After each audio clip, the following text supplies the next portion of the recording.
We are live. Okay. Look at that. It's 3:15-ish here on Tuesday, February 11th.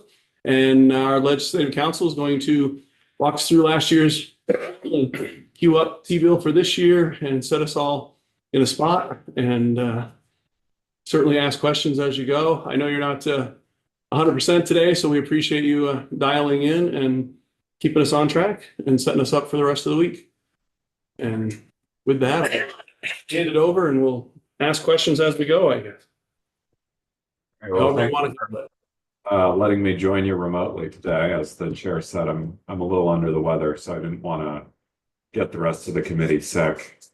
So I thought what I would do today is when I did my initial orientation, we talked about how it would be helpful to also go through how you can find some of this information on your own. And so I thought what I would do is start by taking you through the process of actually finding the act summary for last year's T-bill and finding the other versions of the T-bill, and then walk through the act summary with you and highlight some of the important dates, and then walk you through how to find the reports as they come in, and some of them are already in. So with that, I'll take you to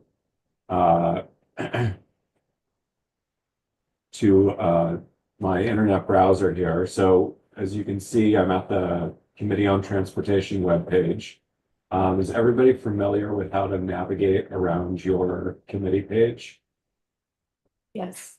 More or less. You guys are microscopic. Feel lost. I don't see a lot of the bills in and out very often.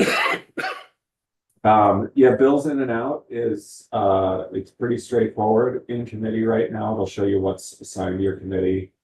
Out. This is only when you voted a bill out. So since you haven't done that, nothing's there. Referred to committee. That will show you everything that's been sent to you. And then sponsored by committee, you don't have anything yet, but when you send out the T-bill in about a month, you'll have something here. Documents and handouts. This is fairly straightforward to navigate around. If I can't remember a witness, my pro tip is use other documents or use the date if you remember when they came in. But with the other documents, you can go under a big subject matter heading, and then you can scroll down. For example, say I couldn't remember who delivered the EV infrastructure deployment update. I could look down here and find that document under bills and its heading. But turning to the bill, how do we find bill from last year? So we know that the T-bill was turned into an act. So I would actually advise going to acts and resolves, which you can find under both bills and resolutions and also under Vermont laws. But nothing's passed this session. So how do we get back to last session? We click up here on the upper left-hand side of your screen, and you can drop down and go all the way back to 2009, 2010. But we'll just go back to last year, 23-24. Unfortunately, this just pulled up 185 bills. So to narrow it down, for your purposes with transportation bills, there are two really good shortcut searches you can do. The first is vehicle for the miscellaneous motor vehicle bill. You'll see that narrowed us down to half a dozen bills. The other is transportation or the T-bill, and that brought us down to 3 bills. And so last year's bill is Act 148. If I click on Act 148, it's going to bring me directly to the act that passed. And if I click on Act Summary, that'll bring you to the summary of the act that passed. And if I want to know more about the bill and what happened to it before it passed, I'll actually click on H868 here, which will bring us to the bill information page. Here you can see all of the actions in this chart for what happened on the Senate and House floors, notice calendar entries, when it was delivered to the governor, when the governor signed it, etc. You can also pull up the entries from the calendars and journals. So if you want to look at the house calendar here, it'll actually pull you to the calendar for that day. And then you can scroll down here and find the T-bill Committee of Conference report. And then you can go through the full report there, what was voted on the floor that day. Are there questions on how to navigate this? You lost, sorry, Damien, you lost me. I don't know, I was doing the transportation search. I put transportation in the search bar and I didn't get what you got. Let me. So if we're in 23-24, Yep, under acts and resolves, not under. Yep. So there's also a bill, act, and resolution search. okay, If you pull up transportation. That's gonna turn up 3 bills, Act 25, Act 62, and Act 148. So there were 3 acts that had the word Okay. transportation in their keyword subjects. I got it, thank you. Okay. So then, like I said, you can find out all the floor action there. You can also see committee activity. So you can see the days when the committee actually discussed the bill as it was moving through the process. And by looking at those days, so if we went back to February 7th, you can actually see who the witnesses were. So if you remember that, in early February or early March, you heard from someone that you thought was interesting. Their proposal didn't get in the bill, but you're interested in maybe talking to them because you want to do a bill on that subject. That's a good way to look back. The staff info will tell you the attorneys who worked on it. So last year it was a tag team of 3 attorneys. This year it'll just be my name. Fiscal information will get you all the fiscal notes and related documents for the bill as they got updated throughout the process. Committee of Conference will tell you who was on the committee, when they met, and give you a link to their report. And then the act page gives you the actual act, the act summary, and then gives you a list of the statutes that were amended. That's a lot of info. And this is really granular. Most of this info there you'll use only periodically.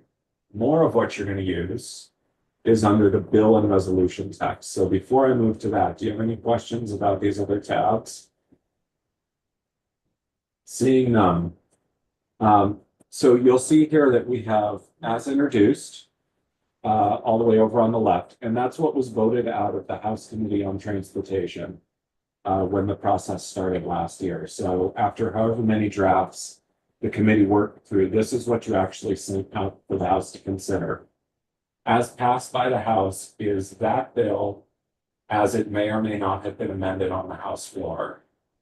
The official copy is actually the copy I recommend not reading because the unofficial copy is usually the easier copy to read. So if we look at I think the Senate official copy, well,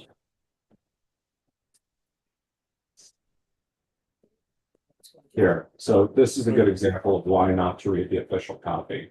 Because it does all of this funny strike through wherever you replace something, and you end up with like 124 pages where it's very hard to find the language that passed. If you look at the as passed by both House and Senate unofficial version, though, you'll notice it's just the language that passed. So if you want to see what actually passed, click on the unofficial version. It reads like the bills were reviewed in committee. And you don't have to deal with the strikeout, which can be both the House and the Senate do their strikeout a little differently. And it can be extremely confusing to read when you're going through. For our purposes today, though, we're going to talk about the act itself and the act summary. So you can get to the act by clicking as enacted, but for our purposes, we're going to go right to the act summary. So I'll pull that up and I'm going to, sorry about that. There we go. I'll make it big enough so you can see it. So what this does is it's broken down every major portion of the bill. Some of these bullets cover just a section. Some of them will cover several sections. So I'll walk you through these pretty quickly here, and then we'll talk about where to look for some of the reports. So the first section of the T-bill every year, as you'll see when we look at the first draft later this week, is always this language adopting AOT's proposed transportation program as amended by the Act. For the last couple of years, and I don't know how far this goes back, there's been a second section that summarizes various transportation investments. In the last few years, they've particularly been the investments targeted at greenhouse gas reductions, et cetera. Last year, your third section related to the goals for AOT to convert its heating systems over to non-fossil fuel sources, both by this year and then by 2035.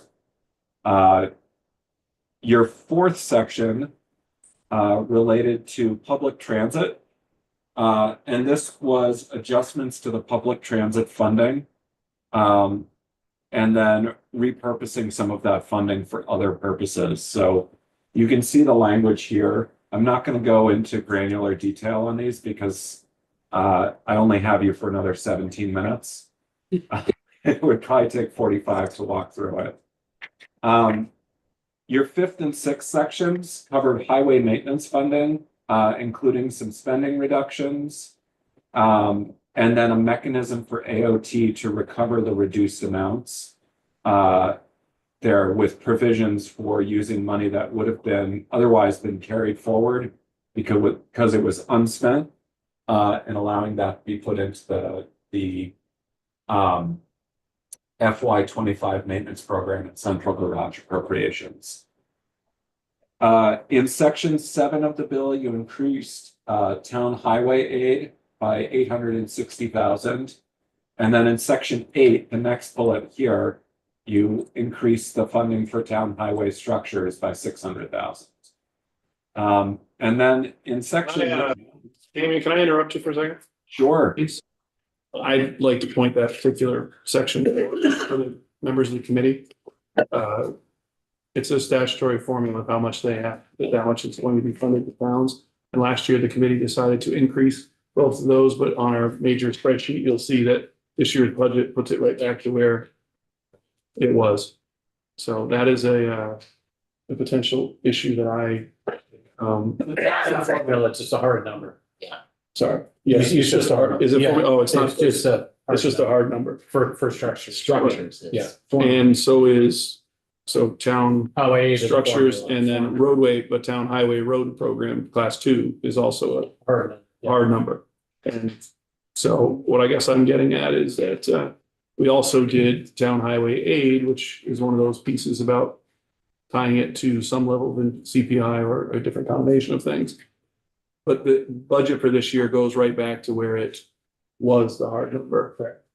Because that is a 1-year activity. Anyway, Well, we'll revisit it. I wanted to highlight it here for you to be aware of it, and we will revisit it at a future spot, but that's something that I'm looking at, and I wanted everybody in the committee to be aware of that and try to understand that. Representative Burke? I'm sorry. And I want to give credit to our former member, Representative Quimby, who's unfortunately passed away, who was very much an advocate for the towns and got that provision in our bill to increase, have an increase every year.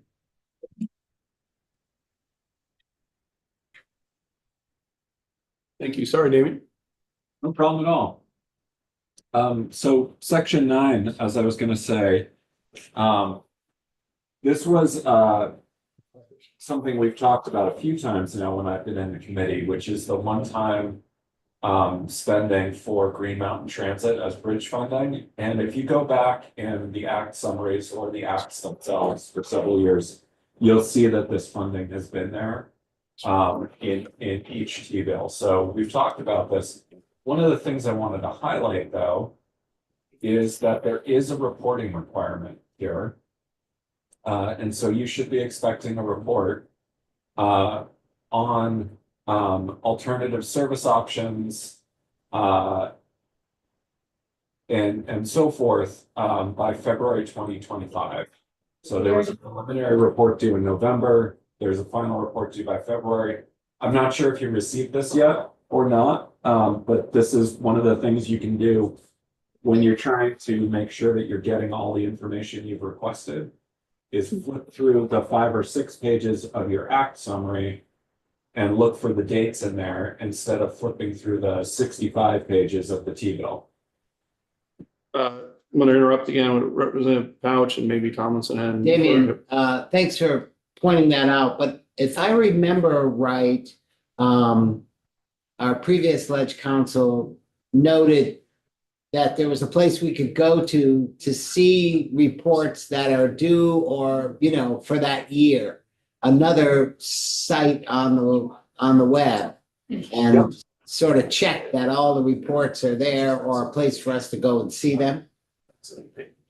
Yes, so I will get to that towards the end of my presentation, is how to find reports. And then I also have a reports database that I can pull up. I'm not sure if it should be publicly accessible.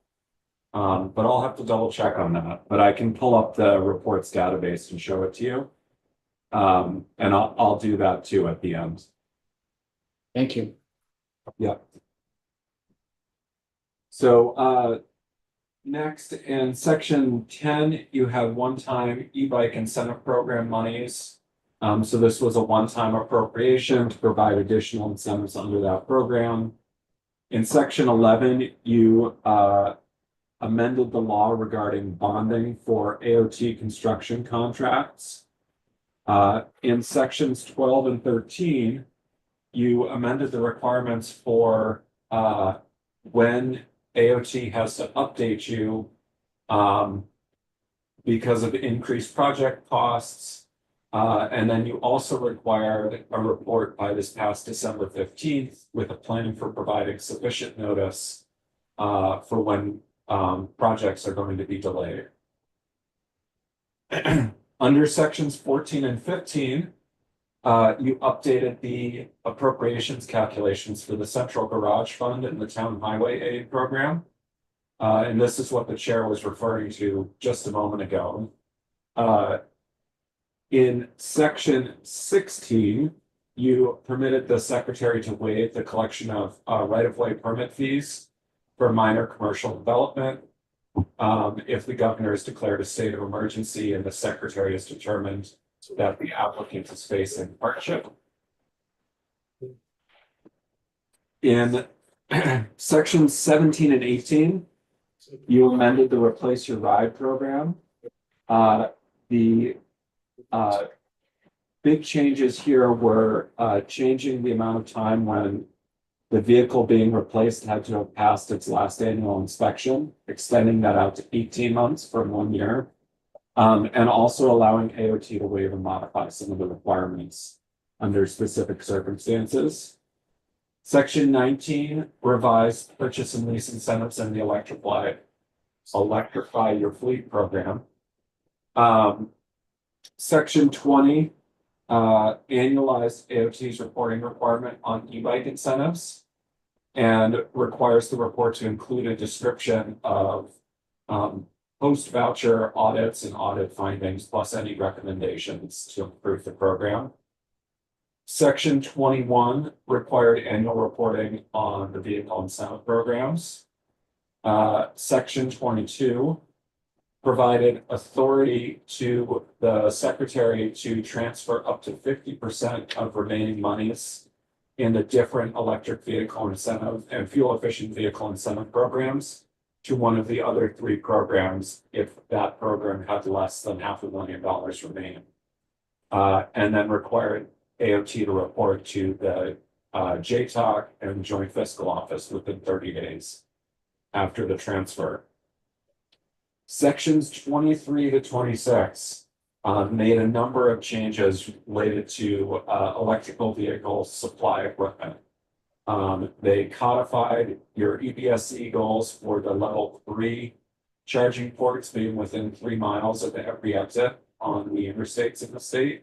And then within 25 miles of another level 3 port. They codified requirements about them being co-located with or within safe and walkable or rollable distance of publicly accessible amenities. They modified the annual reporting requirements for deployment. And then they required AOT to submit, if you see down here, by January 2025, a plan for how to fund and maintain the EBSC necessary for Vermont to meet relevant goals in the state's comprehensive energy plan and climate action plan. And also to provide testimony by March 1 regarding regulation of those chargers that is available, of the chargers that are available to the public, and how to ensure accuracy and transparency in those costs and costs related to those chargers. I think you've already received some of that reporting, if not all of it at this point. There's another report that was also required in January from the Public Utility Commission regarding service upgrades necessary to install EV charging across all the distribution utilities within the state. And that was section 27 of the underlying bill.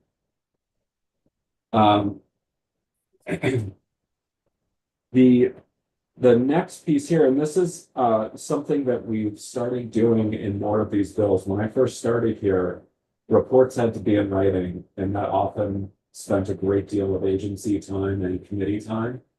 And so here, you required AOT to provide an oral update on its mobility services guide by February 15th this year.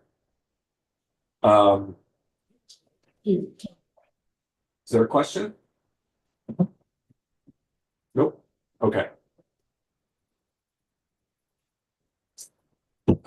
So section 29 established the MTI, or Mobility and Transportation Innovations Grant Program, and codified it. And I believe this split it out from the Go Vermont program. And then there's additional language here about what it allows. Section 30 related to the Vermont Rail Plan, and to consider the potential for adding daily service, and required a report or an oral update from AOT on the possibility of or regarding bicycle storage on the trains serving the Valley Flyer and Vermonter routes. Section 31 required AOT to release a draft for the replacement of the Vermont State Design Standards by January 1 of next year. And then required oral updates by February 15th of this year and February 15th of next year. Section 32 updated the Complete Streets law that was added in 2023 and made a number of changes that are outlined here. Section 33 requires AOT and ANR to prepare a written analysis of policy and investment scenarios to reduce transportation-related emissions and meet state greenhouse gas reduction standards.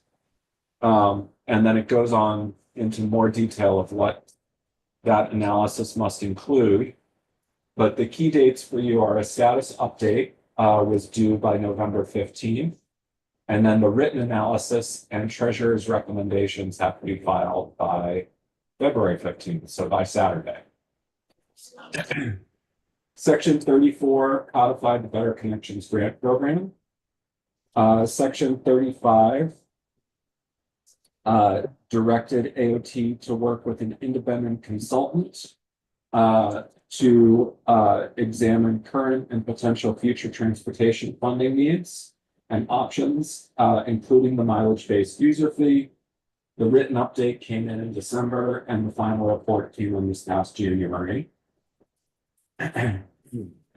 Sections 36 to 38 are covered in this very, or this relatively lengthy set of bullets about EV infrastructure fee and electric and plug-in hybrid vehicles.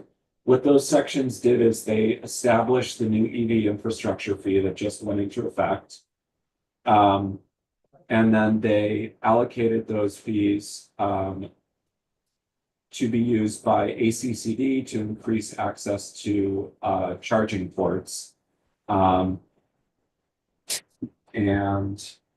then section 39 required AOT to include a project in its proposal for the FY26 transportation program that would provide the estimated revenue from these infrastructure fees to ACCD for grants to increase level 1 and 2 charging ports. And then section 40 was authorizing land purchase for the new central garage. And this is fairly standard language. Anytime the state needs to purchase new land, the legislature has to authorize that. And then generally we direct what funds are going to be used, whether there are any funding limits, et cetera. And so that's what section 40 did in last year's bill. Almost there. Section 41 removed requirements for legislative and gubernatorial approval before the secretary could enter or could extend leases or make other arrangements for continued operation of service on state-owned railroad properties. But does require notification to the legislature when there are 12 months remaining on an operating lease or lease extension for any state-owned railroad property. Section 42 brought us into alignment with the federal provisions for the manual on uniform traffic control devices. And so this is just bringing our state law in alignment with federal law. And then this one's kind of funny because I haven't had time to go back and check previous drafts, but in the final version of the bill, it was actually section 43, not 34A. But it allowed AOT to reduce the income eligibility threshold for mileage smart vouchers to below 80% of the state median income based on funding and volume or applicant volume for the program. So you'll notice here that the act summary always says if there's more than one effective date, it just says multiple effective dates. It tells you what the first effective date was. If you want to actually see all of the effective dates, you do need to go to the act.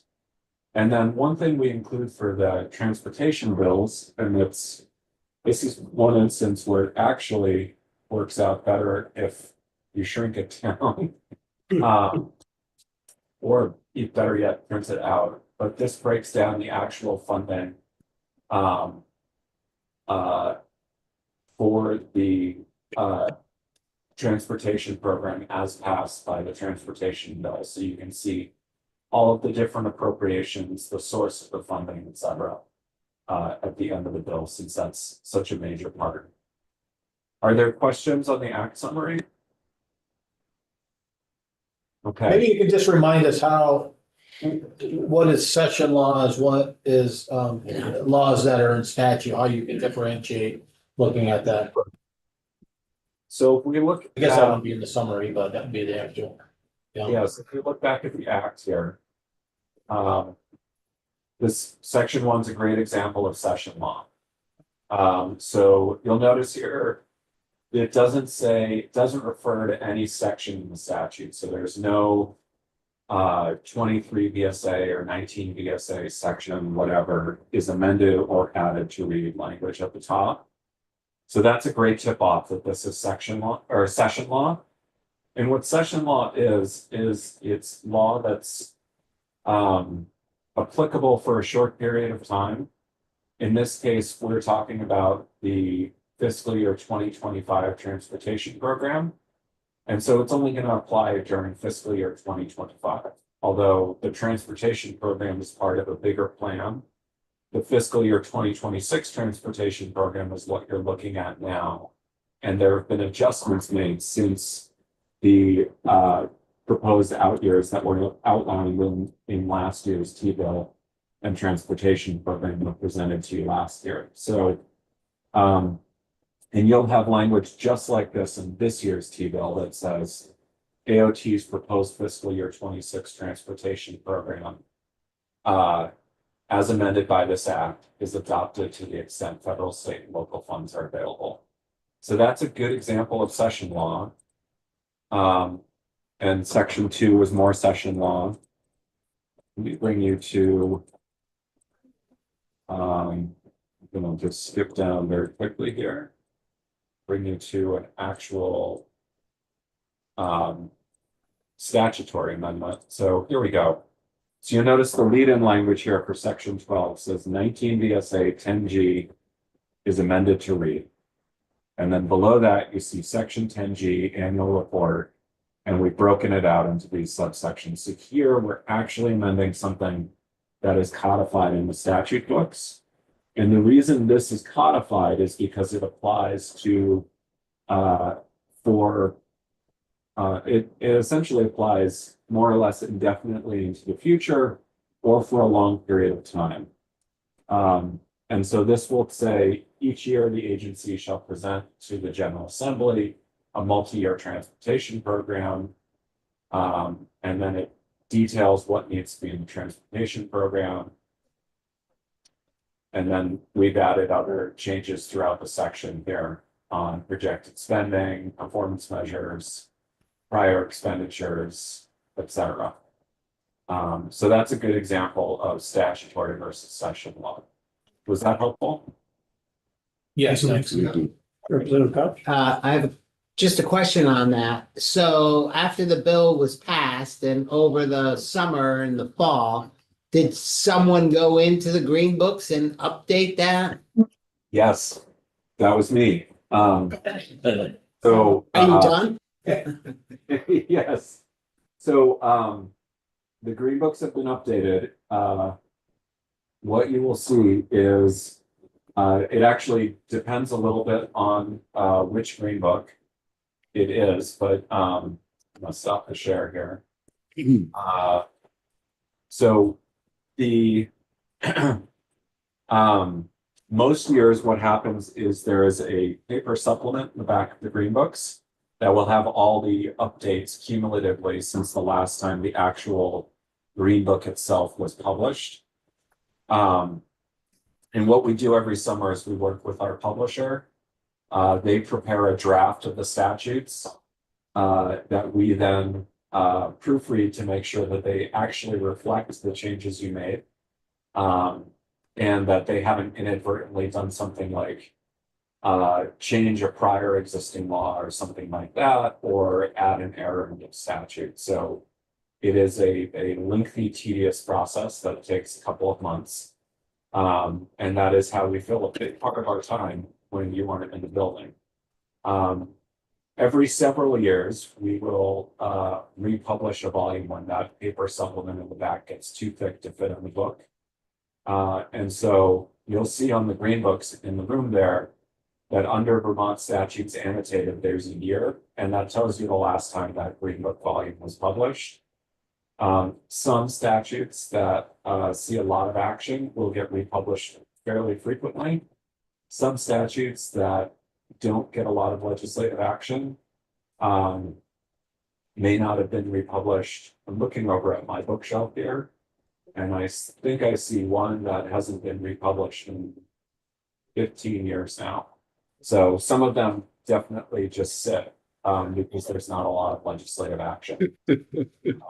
Others, though, we're republishing the volume every 4 or 5 years. Okay. So we're going to take you back and show you how to find the reports. All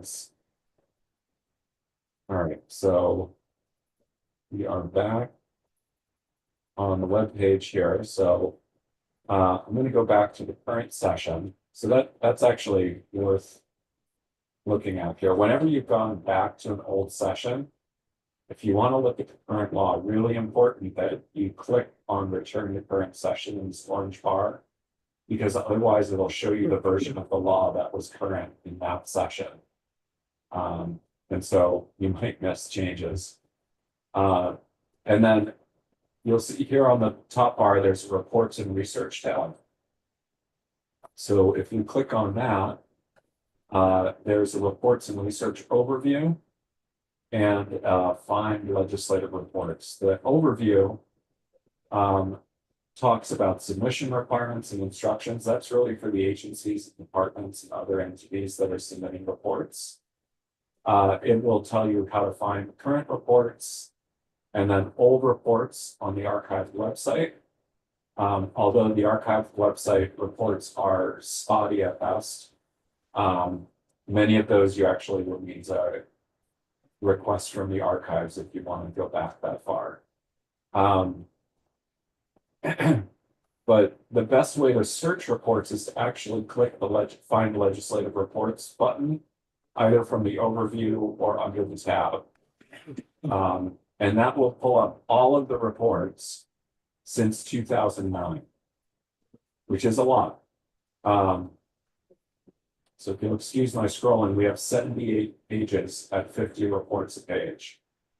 Someone who's better at quick multiplication than We're I am. down to about 3,890 or whatever that said. 7 times 5 is 35, yeah. So 3,500 tells you right on the bottom there. I'm going to interrupt real quick. You guys definitely keep advantage of learning all about this as much as possible. I'm going to jump out. Reminder that the agenda changed for tomorrow morning. So we're 9:15 to do some work for our good friends in the judiciary. And I will see you guys either later or back or tomorrow morning. So, thank you very much. Phil, it's all Representative Pouch. It's all yours. Right. So I realize I'm over my time, but That's up to Representative Pouch. Yeah.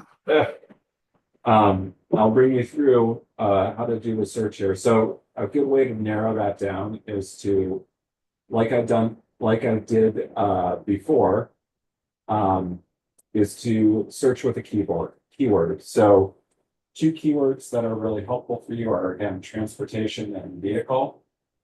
Because depending on whether it comes from the DMV or AOT, those are how their reports are usually noted on their submitted by, and that will pull up all of the recent reports. So for example, the transportation funding study, which I mentioned, is due on January 15th. We posted it on the 16th. That doesn't mean it was late. That's just the day it got uploaded to the website. And then you can click on that and it'll pull up the report for you. And you can read the report or print it off, whatever works for you. For purposes of getting a report list for the committee, I don't know the best way for you to access that publicly. And I can find out about that, but I know for me, I can access that. I have a page here which can track legislative reports that is available to staff on the back side of the website. And so for House Transportation, I can go up ahead and pull up all the reports that are supposed to be due in 2025. Really important to note that this is something that is not foolproof. It's prepared by staff during while we're preparing the act summaries, and we do miss things sometimes. And so it does not always include things, and sometimes there will be typos or things will get filed wrong because of human error. So that does happen. But this gives you a sense of the actual reports that are due. I went through this the other day with the chair, and all of these reports, to the best of my knowledge, have either been submitted or they're due later, with the one exception of the where is it at here?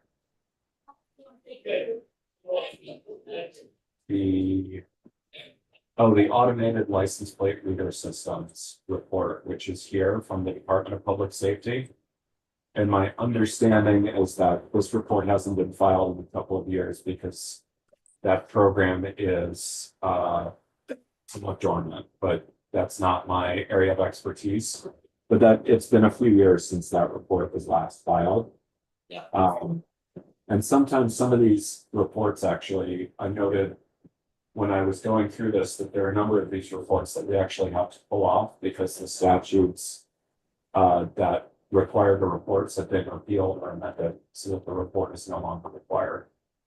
So like I said, it's not a perfect list, but it does allow you to see what should we be expecting. And like I said, everything that's on here has either gotten the oral report in committee, you've got testimony on it in the first month or so, or a paper report has been submitted, or it's not due until later this month or later in the year. Are there other questions? Yeah, go ahead, Representative White. So just a question. So Damien, okay, I am on the fine legislative reports section. And I'm looking at, it's not the chart you were just sharing, it was the one prior. Yeah. But Yeah, assume, the intranet chart, I don't think there's an easy way for you to access it, but I can find out about that. okay, well, this, I mean, this looks, if I search it by transportation, it looks like I'm at 1, 2, 3, 4 reports filed in 2025, and then significantly more for 2024, but I'm assuming that those ones in 2025 are the reports that you were kind of pointing out to us when we were going through the transportation bill summary from last session. Yeah. Okay. That's correct.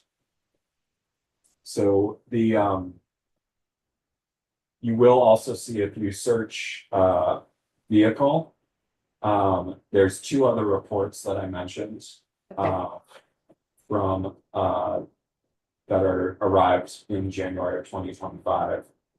The an update on the DMZ or DMV core modernization IT system report, and then the report on electric rates for EVs, which also included some updates that were added in last year's T-bill. And that was a report from the Public Utility Commission. There was also a report in December on motor vehicle noise, which was required pursuant to a bill from 2023. And then there are other reports on electric rates for EVs and implementation of the DMV IT systems, et cetera, as you start to go back.